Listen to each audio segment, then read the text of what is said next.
Hello everyone, আসসালামু আলাইকুম। Welcome back to my channel. আজকের এপিসোডে আমি আপনাদের সাথে শেয়ার করব ১৩ পাউন্ড একটা ভ্যানিলা স্পঞ্জ কেক।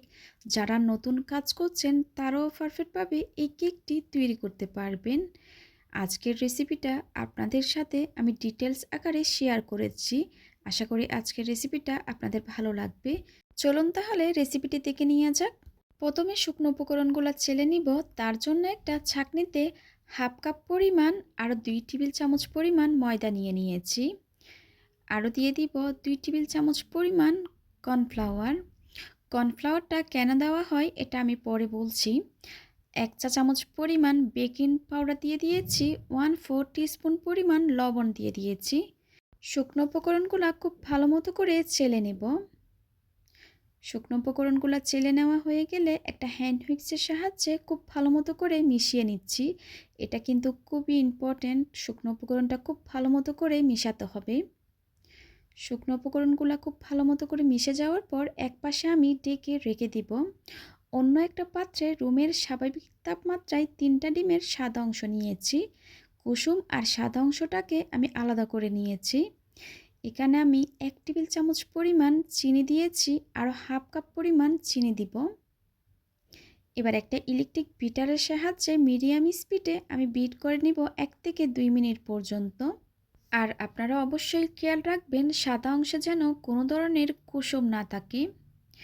1 থেকে 2 মিনিট বিট করার পর আবারও আমি চিনি দিয়ে দিব। এই হাফ কাপ চিনিটাকে আমি কিন্তু 2 থেকে 3 বার করে অ্যাড করব। এতে করে চিনিটা খুব ভালো মতো করে মিশে যাবে। আর শুরু থেকে শেষ পর্যন্ত আমি মিডিয়াম স্পিডে দিয়ে বিট করে নিব। আজকের কেকটা আমি ওভেনে দিয়ে বেক করে নেব। আপনারা চাইলে চুলায় দিয়েও বেক করতে পারেন। আমার চ্যানেলে কিন্তু অনেক ধরনের কেকের রেসিপি আছে। চুলায় কিভাবে বেক করবেন চাইলে ওইখান থেকে রেসিপিগুলো দেখে নিতে পারেন। আমি সম্পূর্ণ চিনিটুকু দিয়ে আবারও বিট করে নিচ্ছি 2 থেকে 3 মিনিট পর্যন্ত, বা চিনিটা সম্পূর্ণ গলে যাওয়া পর্যন্ত। বিট করা হয়ে গেলে আমি বিটারটা অফ করে দিব। এবার আমি কুসুমটাকে অ্যাড করে দিচ্ছি। আরও দিয়ে দিব 1 চা চামচ পরিমাণ ভ্যানিলা এসেন্স।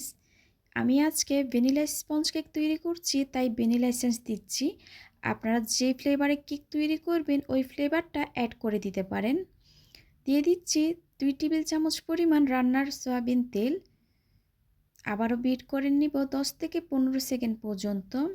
এটা কিন্তু ওভারবিট করা যাবে না, ওভারবিট করলে ডিমের ফোমটা বসে যাবে। বিট হয়ে যাওয়ার পর বিটারটা আমি সরিয়ে নিব। এবার আগে থেকে চেলে রাখা শুকনো উপকরণগুলো আমি ধাপে ধাপে অ্যাড করছি। অল্প পরিমাণ শুকনো উপকরণ দিয়ে দেওয়ার পর একটা হ্যান্ড হুইক্সের সাহায্যে আলতো হাতে ফোল্ড করে করে মিশিয়ে নিচ্ছি। আমি কিন্তু খুব আলতো হাতে মিশাচ্ছি শুকনো উপকরণগুলো। এই পর্যায়ে কিন্তু খুবই ইম্পর্ট্যান্ট, শুকনো উপকরণটা মেশানোর সময় কিন্তু খুব আলতো হাতে মিশাতে হবে। তাড়াহুড়া করে যদি শুকনো উপকরণটা মিশান তাহলে ডিমের ফোমটা বসে যাবে, তখন কেকের বেসটা কিন্তু একদমই ভালো হবে না। এবার বলছি কর্নফ্লাওয়ারটা কেন দেওয়া হয়। সাধারণত আমাদের দেশে যেসব ময়দা পাওয়া যায় সেগুলা অনেক বেশি স্ট্রং হয়ে থাকে। কেক বানালে কেক শক্ত হয়ে যায়, তাই আমরা ময়দাটাকে উইক করার জন্য কর্নফ্লাওয়ারটা ব্যবহার করে থাকি। অনেকেই প্রশ্ন করে থাকেন, তাই আজকে বলে দেওয়া হয়েছে।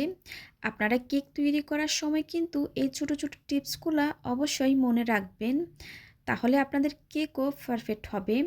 আপনাদের সাথে কথা বলতে বলতে শুকনো উপকরণটা আমি খুব ভালো মতো করে মিশিয়ে নিয়েছি। আমি শুকনো উপকরণটা 2 থেকে 3 ধাপে অ্যাড করেছি। শুকনো উপকরণটা কিন্তু একবারে দেওয়া যাবে না, 2 থেকে 3 বার করে অ্যাড করতে হবে। এবার 7 ইঞ্চি একটা মোল্ডে সম্পূর্ণ ব্যাটারটা ঢেলে নিয়েছি। একটু ট্যাপ করে আমি ওভেনে দিয়ে দিব। 160 ডিগ্রিতে 25 থেকে 30 মিনিটের জন্য দিয়ে দিলাম।